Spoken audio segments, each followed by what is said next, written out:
السلام عليكم ورحمة الله تعالى وبركاته. بسم الله الرحمن الرحيم. ரியாது ஸாலிஹீன் பாடம் 195. இந்த ரியாது ஸாலிஹீன் கிதாபினுடைய 195ஆம் நாள் பாடத்தில் நாம் அமர்ந்திருக்கின்றோம். இந்த பாடத்தில் பாபு உஜூபி அம்ரி அஹ்லிஹி வ அவுலாதிஹி என்ற தலைப்பின் கீழ் அமையக்கூடிய வரக்கூடிய ஹதீஸுகளை பற்றி நாம் பேசிக்கொண்டிருக்கின்றோம். அல்ஹம்துலில்லாஹ். நம்முடைய ஜாமியா ரகீப் எஜுகேஷனல் ட்ரஸ்டின் மூலமாக பல தீன் சம்பந்தப்பட்ட சேவைகளையும் பல துன்யா சம்பந்தப்பட்ட சேவைகளையும் நாம் செய்து கொண்டிருக்கின்றோம். இந்த சேவைகள் எவ்வித தொய்வின்றி தொடர்ந்து நடைபெறுவதற்காக நீங்கள் துஆ செய்யுங்கள். இன்னும் ஆதரவு தாருங்கள். நன்மையில் ஒன்று சேருவோம், முந்திக் கொள்வோம். உங்களுடைய நன்கொடைகளை எங்களுக்கு நீங்கள் வழங்க விரும்பினால் எங்களுடைய பேங்க் அக்கவுண்ட் டீட்டெயில்ஸ், வங்கி முகவரிகள் இங்கு கொடுக்கப்பட்டிருக்கின்றது. இது அல்லாமல் இங்கு கியூஆர் ஸ்கேனும் கொடுக்கப்பட்டிருக்கின்றது.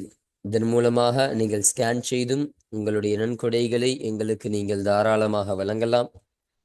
அல்லாஹு தஆலா உங்கள் வாழ்நாளை மென்மேலும் பரக்கத்தானதாக செழிப்பானதாக ஆக்கி வைப்பானாக. ஆமீன் ஆமீன் யா ரப்பல் ஆலமீன். இப்பொழுது இந்த ரியாது ஸாலிஹீனுடைய 195ஆம் நாள் பாடத்தில் நாம் 2 ஹதீஸுகளை பற்றி நாம் பேச இருக்கின்றோம். அந்த 2 ஹதீஸுகளில் முதலாவது ஹதீஸானது தொழுகையை ஏவுங்கள் என்ற தலைப்பின் கீழ் அமையக்கூடிய ஒரு ஹதீஸாக இருக்கு. இப்போ இந்த ஹதீஸில் சொல்லப்படக்கூடிய விஷயம் என்னன்னா, ஸல்லல்லாஹு அலைஹி வஸல்லம் அவர்கள் சொல்வார்கள், உங்களுடைய குழந்தைகள் அவங்களுக்கு 7 வயது ஆயிடுச்சுன்னு சொன்னா 7 வயது ஆகும் சமயம் தொழுகும்படி நீங்கள் ஏவுங்கள், தொழுகையை நீங்கள் ஏவுங்கள் என்று ஸல்லல்லாஹு அலைஹி வஸல்லம் சொன்னார். உங்க குழந்தைக்கு 7 வயசு ஆயிடுச்சுன்னு சொன்னா அவனை நீங்க தொலை சொல்லுங்க, தொழுகைக்காக வேண்டி அவர்களை நீங்கள் ஈடுபடுத்துங்கள் என்று ஸல்லல்லாஹு அலைஹி வஸல்லம் அவர்கள் சொன்னார்கள். இன்னும் அவர்கள் 10 வயது ஆகும் பொழுது இந்த தொழுகைக்காக வேண்டிய அவர்களை நீங்கள் அடியுங்கள். அப்போ அந்த தொழுகையை கற்றுத்தரணும். எப்போ தொழுகையை ஏவி தரணும் 7 வயசுல. அப்போ அந்த தொழுகையை தொழுகாம இருந்தான்னு சொன்னா 10 வயசுல அந்த தொழுகையின் காரணமாக அவர்களை அடிக்கலாம். அந்த குழந்தைகளை அடித்து நீங்கள் கண்டிஷனாக இருந்து கண்டிப்பாக இருந்து அந்த குழந்தையை நீங்கள் தொலைவையுங்கள் என்று ஸல்லல்லாஹு அலைஹி வஸல்லம் அவர்கள் சொன்னார்கள். இன்னும் அவர்களுக்கிடையே நீங்கள் படுக்கைகளை பிரித்து விடுங்கள். அப்போ நீங்களும் அவர்களும் சேர்ந்து படுக்கக்கூடாது. உம்மா வாப்பாவை விட்டும் அந்த குழந்தையினுடைய படுக்கையை தனியாக பிரித்து விட வேண்டும். சேர்ந்து படுத்து விடக்கூடாது, அவர்களுடைய படுக்கையை தனியாக பிரித்து விடணும் என்று ஸல்லல்லாஹு அலைஹி வஸல்லம் அவர்கள் 3வது விஷயமாக சொன்னார்கள். அப்போ இந்த 3 விஷயத்தை தான் இந்த ஹதீஸ்ல சொல்றாங்க. அதன் காரணமாக தான் தொழுகையை ஏவுங்கள் என்ற ஸல்லல்லாஹு அலைஹி வஸல்லம் அவர்கள் முதலாவது சொன்ன விஷயத்தை தான் இந்த ஹதீஸனுடைய தலைப்பாக நம்ம அமைச்சிருக்கிறோம். அப்ப 2வது ஹதீஸாக பாருங்க, தொழுகையை கற்றுக் கொடுங்கள் என்ற தலைப்பின் கீழ் அமையக்கூடிய ஒரு ஹதீஸ். அப்போ இந்த ஹதீஸும் மேல ஹதீஸும் கிட்டத்தட்ட ஒரே கருத்துல சொல்லப்படக்கூடிய ஒரு ஹதீஸ் தான். சில வார்த்தை மட்டும் மாற்றமாக வந்திருக்கு. பாருங்க, அதுல ஸல்லல்லாஹு அலைஹி வஸல்லம் அவங்க என்ன சொல்றாங்கன்னா, உங்களுடைய பிள்ளைகளுக்கு நீங்கள் அவர்கள் 7 வயதை எத்திய பொழுது நீங்கள் அவர்களுக்கு தொழுகையை கற்றுக் கொடுங்கள். உங்க பிள்ளைகள் 7 வயசு ஆயிடுச்சுன்னு சொன்னா அந்த தொழுகையை பற்றி நீங்க சொல்லிக் கொடுங்க. தொழுகையினுடைய முழு முகவரிகள் என்னன்னு சொல்லிக் கொடுங்க. அப்போ அது எப்போ இறங்குனுச்சு, எப்படியெல்லாம் இறங்குனுச்சு, அது எத்தனை பாகமாக இறங்குனுச்சு, எதற்காக இறங்குனுச்சு என்ற எல்லா விஷயத்தையும் நீங்கள் அவர்களுக்கு கற்றுக் கொடுங்கள் என்று ஸல்லல்லாஹு அலைஹி வஸல்லம் அவர்கள் கற்றுக் கொடுக்க சொன்னார்கள். 10 வயது ஆகிவிட்டது என்று சொன்னால் அந்த பிள்ளைகளை இந்த தொழுகையின் காரணமாக அவர்களை நீங்கள் அடியுங்கள். இப்ப தொழுகலன்னு சொன்னா 10 வயசு ஆகியும் இப்படி கற்றுக் கொடுத்து அவர்கள் தொழவில்லை என்று சொன்னால் அவர்களை நீங்கள் கண்டிப்பாக நீங்கள் கண்டித்து கொண்டு அவர்களை நீங்கள் அடிங்கள் என்று ஸல்லல்லாஹு அலைஹி வஸல்லம் அவர்கள் சொல்லி தந்தார்கள். இப்போ இந்த ஹதீஸ்ல ஸல்லல்லாஹு அலைஹி வஸல்லம் அவர்கள் கற்றுத்தரக்கூடிய விஷயம் இதுதான். அப்ப அதன் காரணமாக தான் தொழுகையை கற்றுக் கொடுங்கள் என்ற தலைப்பின் கீழ் இந்த ஹதீஸானது அமைகின்றது. அப்ப மேல உள்ள ஹதீஸ்ல தொழுகையை ஏவுங்கள் என்று சொன்னார்கள். இரண்டாவது ஹதீஸ்ல தொழுகையை கற்றுக் கொடுங்கள் என்பதாக சொல்லுவாங்க. வேற ஒன்றும் பெரிய வித்தியாசம் ஒன்றும் கிடையாது. சரி, இப்போ இன்றைய பாடத்துல இந்த 2 ஹதீஸுகளை பற்றி மட்டும்தான் நாம் பேச இருக்கின்றோம். அப்போ இந்த 2 ஹதீஸுகளுக்கான தர்ஜுமாவையும் விளக்கத்தையும் அதுல சொல்லப்படக்கூடிய கூடுதல் செய்தியையும் பற்றி இன்ஷா அல்லாஹ் நம்ம இப்போ பாடம் வாசிக்கும் பொழுது ஹதீஸை வாசிக்கும் பொழுது நம்ம பார்ப்போம். அல்ஹம்துலில்லாஹ்.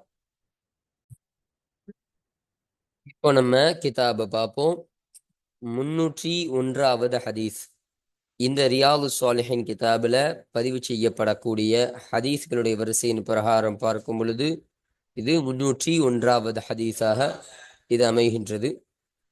இந்த ஹதீஸானது யாரை தொற்றும் அறிவிக்கப்படக்கூடிய ஹதீஸ் என்று சொல்லும் பொழுது وعن عمرو بن شعيب عن أبيه عن جده رضي الله عنه அவர்களை தொற்றும் அறிவிக்கப்படக்கூடிய ஹதீஸாக இருக்கு. ஷுஐப் என்பவருடைய மகனான அம்ர் ரலியல்லாஹு அன்ஹு அவர்களை தொற்றும் அறிவிக்கப்படக்கூடிய ஹதீஸாக இந்த ஹதீஸானது இருக்கின்றது. அன் அபீஹி அவர்கள் தன்னுடைய வாப்பாவை தொட்டும் அவர்கள் அறிவிக்கின்றார்கள். அன் ஜத்திஹி தன்னுடைய பாட்டனாரை தொட்டும் அவர்கள் அறிவிக்கின்றார்கள் என்பதை நமக்கு சொல்றாங்க. ரதியல்லாஹு அன்ஹு அவர்களை தொட்டும் அல்லாஹு தஆலா பொருந்திக் கொள்வானாக. கால அவர்கள் சொன்னார்கள், கால ரசூலுல்லாஹி ஸல்லல்லாஹு அலைஹி வஸல்லம் அல்லாஹுடைய தூதர் ஸல்லல்லாஹு அலைஹி வஸல்லம் அவர்கள் சொன்னதாக அந்த அம்ர் இப்னு ஷுஐப் ரதியல்லாஹு அன்ஹு சொன்னார்கள். ஸல்லல்லாஹு அலைஹி வஸல்லம் சொல்றாங்க, முரு அவுலாதக்கும் உங்களுடைய பிள்ளைகளை ஏவுங்கள், பிஸ்வலாத்தி அந்த தொழுகையை கொண்டு நீங்கள் ஏவுங்கள், வஹும் இன்னும் அவர்களாகிறவர்கள் அப்னா உஸபஇ சினீன 7 வயதான பிள்ளைகளாக அவர்கள் ஆகும் நிலைமையில் நீங்கள் அந்த தொழுகையை கொண்டு உங்களுடைய பிள்ளைகளை நீங்கள் ஏவுங்கள் என்று ஸல்லல்லாஹு அலைஹி வஸல்லம் சொன்னாங்க. அப்போ உங்களுடைய நீங்கள் பெற்றெடுத்த அந்த பிள்ளைகள் அவர்கள் 7 வயது ஆகிவிட்டது என்று சொன்னால் அந்த தொழுகைக்காக வேண்டி நீங்க ஏவுங்க. தொழுகை என்பது இதெல்லாம் கடமையான ஃபர்லான தொழுகையாக இருக்குதுப்பா, இதெல்லாம் சுன்னத்தான தொழுகையாக இருக்குது என்று அந்த தொழுகையை விவரித்து கொடுத்து அந்த தொழுகைக்காக வேண்டி அவங்களை ஏவணும். அதனால் நீ தொழுவு, அல்லாஹுடைய பொருத்தத்தை பெற்றவனாக ஆகுவாய். அதனால உன்னுடைய வாழ்க்கையில் தொழுகையை நீ அதிகப்படுத்திக்கொள். தொழுகாமல் இருப்பது என்பது பாவமான காரியமாக இருக்குது, ஹராமான காரியமாக இருக்கின்றது. அதனால தொழுவதுதான் சிறந்தது, அல்லாஹுடைய பொருத்தத்தை பெற்று தருவது தொழுகையாக தான் இருக்கின்றது என்பதாக எல்லாம் சொல்லி அந்த குழந்தைகளுக்கு அந்த தொழுகையை கொண்டு ஏவணும் என்று ஸல்லல்லாஹு அலைஹி வஸல்லம் அவர்கள் சொல்றாங்க.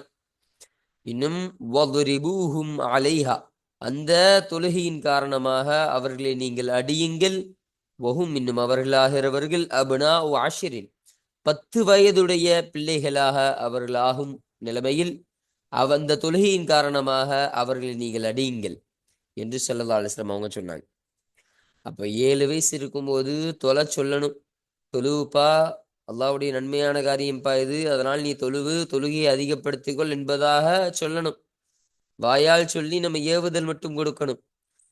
அந்த குழந்தைகளுக்கு 10 வயது ஆயிடுச்சுன்னு சொன்னா அந்த 10 வயதாயும் ஒரு குழந்தை தொழுவாம இருக்குது.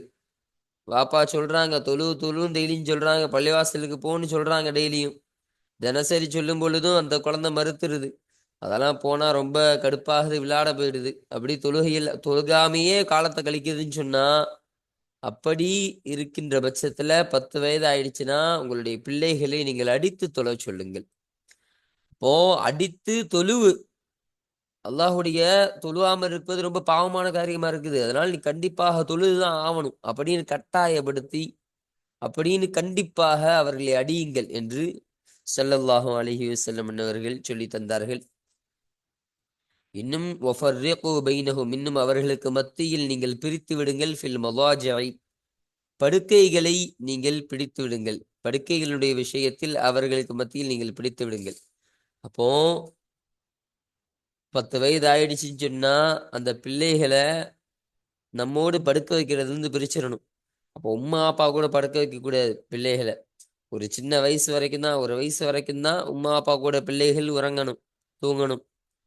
இப்போ ஒரு கட்டத்துக்கு மேல அவருடைய படுக்கையை பிரித்து விட வேண்டும். உம்மா அப்பா ஒரு பக்கம் படுக்கணும், பிள்ளைகள் ஒரு பக்கம் படுக்கணும். அதுபோல் அந்த பிள்ளைகளை படுக்கைகளில் இருந்து பிரித்து விடுங்கள் நீங்கள் என்று ஸல்லல்லாஹு அலைஹி வஸல்லம் அன்னவர்கள் சொல்லி காட்டினார்கள்.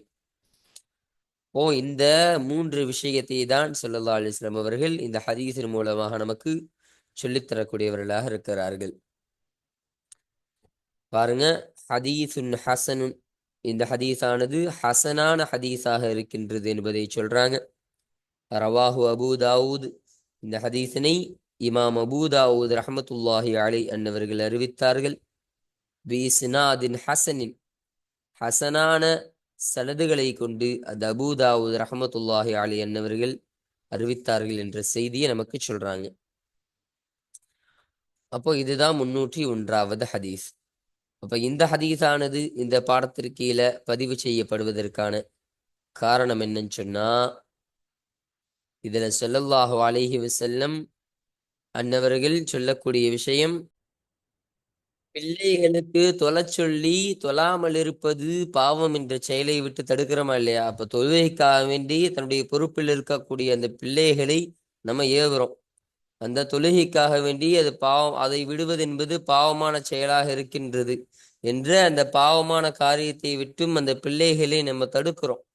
இப்ப ஸல்லல்லாஹு அலைஹி வஸல்லம் அவர்கள் இந்த ஒரு விஷயத்தை தான் பிள்ளைகளுக்கு நீங்கள் செய்யுங்கள் என்று சொல்லி தந்தார்களா இல்லையா? அப்ப நன்மையான காரியத்தை ஏவ சொல்லியிருக்கிறாங்க, தீமையான காரியம் எது என்பதை சொல்லி அவர்களை தடுத்து விடுங்கள் என்று ஸல்லல்லாஹு அலைஹி வஸல்லம் அவர்கள் இந்த ஹதீஸின் மூலமாக சொல்லித் தருகிறார்கள். அப்போ இதன் காரணமாக தான் இந்த கருத்தை இந்த ஹதீஸானது உள்ளடக்கியதன் காரணமாக தான் இந்த ஹதீஸானது இந்த பாடத்திற்கு கீழே பதிவு செய்யப்படுவதற்கான காரணமாக இது அமைகின்றது. அல்ஹம்துலில்லாஹ்.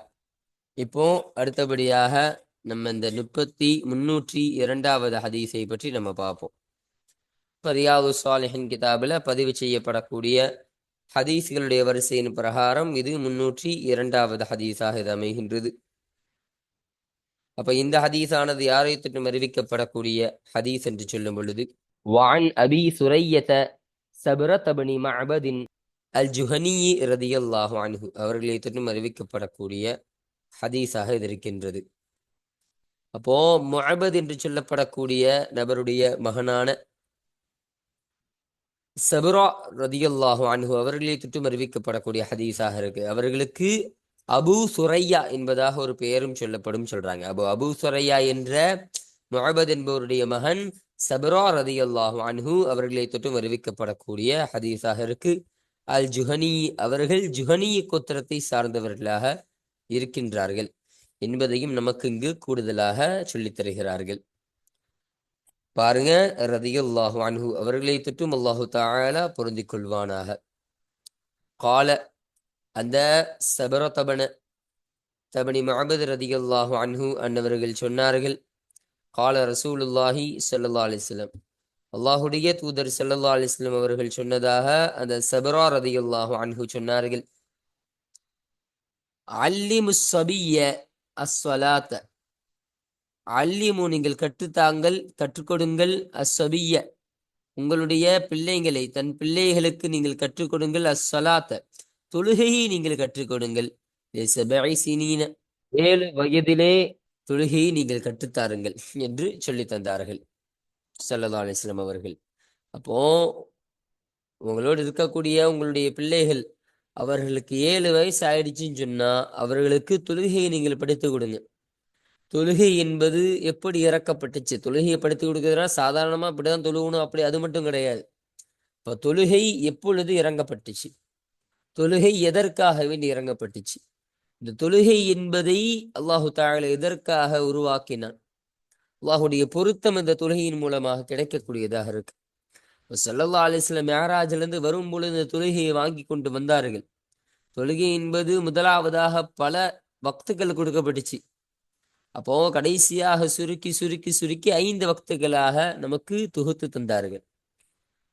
அப்போ அந்த தொழுகையில் எந்த அளவிற்கு கவனமாக இருக்கணும். 5 தொழுகை, ஐவேளை தொழுகை என்பது கடமையான தொழுகை, சுன்னத்தான தொழுகை என்பது இப்படியெல்லாம் இருக்கு, நஃபீலான தொழுகை என்பது இப்படியெல்லாம் இருக்கு, இன்னென்ன தொழுகைகள்லாம் இருக்கு, தஹஜ்ஜத் தொழுகை இருக்கு, இஷ்ராக்குடைய தொழுகை இருக்கு, துஹாவுடைய தொழுகை இருக்கு. அப்படி இந்த தொழுகைகள் என்னென்னலாம் இருக்குதோ எல்லா தொழுகையும் அந்த 7 வயது குழந்தைக்கு, 7 வயதான உங்களுடைய குழந்தைகளுக்கு நீங்கள் படித்துக் கொடுங்கள் என்று ஸல்லல்லாஹு அலைஹி வஸல்லம் அவர்கள் சொன்னார்கள். அது மட்டும் கிடையாது, அந்த தொழுகையினுடைய முறையையும் கற்றுத்தரணும். அப்ப இப்படிதான் தொழுகணும், தக்பீர் இப்படிதான் கட்டணும், ருக்கு இப்படிதான் செய்யணும், இஅ்திதால் இப்படிதான் நிக்கணும், சுஜூத் இப்படிதான் செய்யணும் அப்படின்னு முறையாக அந்த தொழுகை எப்படி செய்யணும், எப்படி தொழ வேண்டும், அதுல என்னென்ன தஸ்பீஹாத்துகள் ஓதணும், எப்படி உது செய்யணும், உதுவில என்னென்ன துவாக்கள், என்னென்ன தஸ்பீஹாத்துகள் ஓதணும், அப்படின்ற அனைத்து விஷயங்களையும் அந்த குழந்தைகளுக்கு நீங்கள் கற்றுத்தாருங்கள் என்ற விஷயத்தை ஸல்லல்லாஹு அலைஹி வஸல்லம் சொன்னாங்க. இப்ப ஸல்லல்லாஹு அலைஹி வஸல்லம் தொழுகையை மட்டும்தானே கற்றுத்தர சொன்னாங்க. என்ன இவ்வளவு பெரிய விஷயம் சொல்றீங்கன்னு கேட்டா, இந்த ஒரு வார்த்தையில இவ்வளவு அர்த்தங்கள் அடங்கியிருக்கு. இப்ப தொழுகையை நீங்கள் படித்து தாருங்கள்னு சொன்னா அந்த தொழுகையினுடைய மொத்தத்தையும் சொல்லணும். அப்போ ஒரு இடம் இருக்குது, ஒரு ஸ்கூல் இருக்குது, இந்த ஸ்கூலை பத்தி சொல்லுங்கன்னு சொன்னா ஸ்கூல் இவ்வளவு பெருசா இருக்கும், இங்க இவ்வளவு பில்டிங் இருக்கும், அது மட்டுமா சொல்லுவோம்? அந்த ஸ்கூல்ல எத்தனை பேர் படிக்கிறாங்க, அந்த ஸ்கூல்ல எத்தனை பேர் வேலை செய்யறாங்க, அந்த ஸ்கூல்ல எத்தனை பேர் டீச்சரா இருக்கிறாங்க, அந்த ஸ்கூலினுடைய ஊழியர்கள் யாரு, அந்த ஸ்கூல் எப்போ திறக்கும், எப்போ மூடும், இப்படி எல்லா டீட்டெயிலும் நம்ம சொல்றோமா இல்லையா? இப்போ சாதாரணமான ஒரு ஸ்கூலை பத்தி தெரிஞ்சுக்கிறோம்னு சொன்னாலே நம்ம இவ்வளவு டீட்டெயிலு, இவ்வளவு முகவரிகளை நம்ம கொடுக்குறோம். அப்போ அல்லாஹுடைய அந்த தொழுகை, அல்லாஹ்வை அடையக்கூடிய அந்த தொழுகைக்கு எவ்வளவு முகவரி தேவைப்படும். அப்போ அந்த தொழுகையை ஸல்லல்லாஹு அலைஹி வஸல்லம் அவர்கள் கற்றுத்தாருங்கள் என்று சொன்னால் அந்த தொழுகையில் உள்ள அனைத்து விஷயங்களையும் நீங்கள் கற்றுத்தாருங்கள். அந்த தொழுகையினுடைய அடிப்படையிலிருந்து அந்த தொழுகையினுடைய முடிவு வரையிலும் நீங்கள் கற்றுத்தாருங்கள் என்று ஸல்லல்லாஹு அலைஹி வஸல்லம் அவர்கள் சொன்னார்கள். அப்ப 7 வயது குழந்தைக்கு தொழுகையை படித்து கொடுக்கணும். அடுத்தபடியாக சொன்னாங்க வத்ரிபூஹு அலைஹா, இன்னும் அந்த தொழுகையின் காரணமாக அவரை நீங்கள் அடியுங்கள். இப்னு அஷ்ரி சீனீன், 10 வயதுடைய மகனாக அவராக இருந்தால் என்று சொன்னால் அதன் காரணமாக, அந்த தொழுகையின் காரணமாக அவரை நீங்கள் அடியுங்கள். அப்ப 10 வயதாகியும் ஒரு தந்தை தன்னுடைய மகனுக்கு 7 வயதிலே தொழுகையை படிச்சு கொடுத்துட்டாரு. தொழுகை என்பது எப்படி வந்துச்சு, எதனால வந்துச்சு, எல்லாத்தையும் சொல்லிட்டாரு. அந்த தொழுகை எப்படி முறையாக செய்யணும் என்ற எல்லா விஷயத்தையும் கற்றுத்தந்து ஏவுதலும் கொடுத்திருக்கிறாங்க. அப்ப 7 வயசுல சரியாக தொழுவாம இருக்கிறாருன்னு சொன்னா ஓரளவு மன்னிப்பு இருக்குது இஸ்லாத்துல. சரி பரவாயில்ல, சின்ன பையன் தானே விடலாம். ஆனா 10 வயது ஆகியும் ஒருவன் தொழவில்லை என்று சொன்னால் அவனை நீங்கள் அடியுங்கள் என்று ஸல்லல்லாஹு அலைஹி வஸல்லம் அவர்கள் சொன்னார்கள். அப்போ அந்த பிள்ளையை நீங்கள் அடித்து அந்த தொழுகைக்காக வேண்டி கண்டிப்பாக நீங்கள் இருந்து அந்த தொழுகை கண்டிஷனாக நீங்கள் தொழ வையுங்கள். அப்போ அந்த தொழுகை என்பது ரொம்ப முக்கியமான விஷயமாக இருக்கும். அப்போ பொதுவாக ஒருத்தவனுக்கு தொழுகை எப்ப கடமை, ஒருவன் தொழுகை எப்போ கடமைன்னு கேட்டா அவன் புலுகானதுல இருந்து, அதாவது அவன் பருவ வயதை அடைந்ததுல இருந்தான். அப்போ பருவ வயதை அடையக்கூடிய ஆணுடைய பருவம் என்பது ஒரு 15 வயது, இல்லை 14 வயது, இல்லை 13 வயது. இந்த வயதெல்லாம் பருவ வயது அடைவாங்க ஆண்கள். அப்போ அந்த வயது, அப்போ பருவ வயது எப்படி அடைகிறான், எப்போ அடைகிறானோ அப்போதான் அவனுக்கு தொழுகை என்பது கடமை. இப்போ ஸல்லல்லாஹு அலைஹி வஸல்லம் அவர்கள் எதற்காக வேண்டி 10 வயதிலே அடிக்க சொன்னாங்க, சிந்தித்து பார்க்கணும். அப்ப 10 வயதிலேயே ஸல்லல்லாஹு அலைஹி வஸல்லம் அடித்து தொழச் சொன்னார்கள் என்று சொன்னால் அவன் புலூக் ஆகுவதற்கு, அவன் பருவ வயதை அடைவதற்கு ஒரு 4-5 வருஷம் தான் இருக்கும். அந்த 4-5 வருடங்கள்ல அவன் தொழுகையை முழுவதுமாக அவன் கத்துக்கொள்ளணும். அப்போ தொழுகையை கற்றுக் கொடுத்துடலாம், ஆனா தொழுது பிராக்டிஸ் எடுக்கணுமா இல்லையா, தொழுது அவன் பயிற்சி எடுக்கணுமா இல்லையா? அப்ப தொழுது அவனுடைய இன்றியமையாத ஒன்றாக அவனுக்கு அது அமையணும். அதாவது அவனுடைய செயல்பாட்டில் ஒன்றாக அந்த தொழுகை என்பது அமையணும். ஒரு நாளைக்கு எப்படி அவன் கரெக்டா சாப்பிட்றான், ஒரு நாளைக்கு எப்படி அவன் கரெக்டா தூங்குறான், அப்போ தன்னுடைய சுய வேலைகள் எப்படி அவன் நிறைவேற்றிக் கொள்றான், அது மாதிரி தொழுகைகளையும் அந்த பிள்ளைகளுக்கு ஆக்கி தரணும் என்ற ஒரு கருத்துல தான் ஸல்லல்லாஹு அலைஹி வஸல்லம் அவங்க சொல்றாங்க. அப்ப 10 வயதிலே ஒரு குழந்தையை அடித்து நம்ம தொலை சொன்னோம்னு சொன்னா அந்த குழந்தை பயந்துட்டு தொழுதுரும். தொழுது தொழுது தொழுது அது ஒரு 4-5 வருஷங்கள் தொழுகும் பொழுது அந்த தொழுகையில ஒரு லத்தத்தை அந்த குழந்தை காணும். அந்த தொழுகையில ஒரு சுவை, அது அல்லாஹ்வுடைய அந்த இன்பத்தை அது காண ஆரம்பிக்கும். அது பார்த்துருச்சுன்னு சொன்னா அந்த தொழுகையை அந்த குழந்தை எப்பொழுதும் விடாது. அப்போ பருவ வயது அடைவதற்கு 5 வருடங்களுக்கு முன்னதாகவே ஸல்லல்லாஹு அலைஹி வஸல்லம் அவர்கள் குழந்தைகளுக்கு நீங்கள் பயிற்சி கொடுங்கள். நீங்கள் தொழச் சொல்லி நீங்கள் அடித்து பயிற்சி கொடுங்கள் என்று ஸல்லல்லாஹு அலைஹி வஸல்லம் அவர்கள் இந்த ஹதீஸின் மூலமாக நமக்கு சொல்லித்தரக்கூடியவர்களாக இருக்கிறார்கள். பாருங்க, ஹதீசுன் ஹசனுன், இந்த ஹதீஸானது ஹசனான ஹதீஸாக இந்த ஹதீஸ் இருக்கு. ரவாஹு அபூ தாவூத், இந்த ஹதீஸனையும் இமாம் அபூ தாவூத் ரஹ்மத்துல்லாஹி அலைஹி என்னவர்கள் அறிவித்தார்கள். திருமிதி, இன்னும் திருமிதி ரஹ்மத்துல்லாஹி அலைஹி என்னவர்களும் இந்த ஹதீஸை அறிவித்தார்கள். அபூ தாவூத் இமாம், திருமிதி இமாம், இரண்டு நபர்களும் இந்த ஹதீஸனை அறிவித்திருக்கின்றார்கள் என்பதை சொல்றாங்க.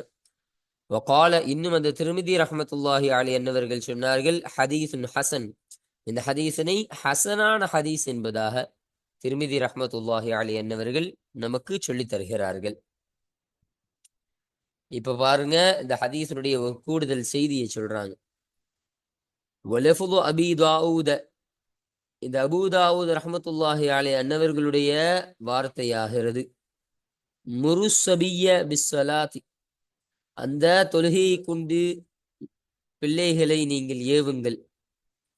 இதா பலக சபஅ சினீன, அவர்கள் ஏழு வயதை அவர்கள் எத்திவிட்டால் அந்த தொழுகையை கொண்டு பிள்ளைகளுக்கு நீங்கள் ஏவுங்கள் என்று அந்த அபூ தாவூத் ரஹ்மத்துல்லாஹி அலைஹி இமாம் அவர்கள் சொல்லி தந்தார்கள்.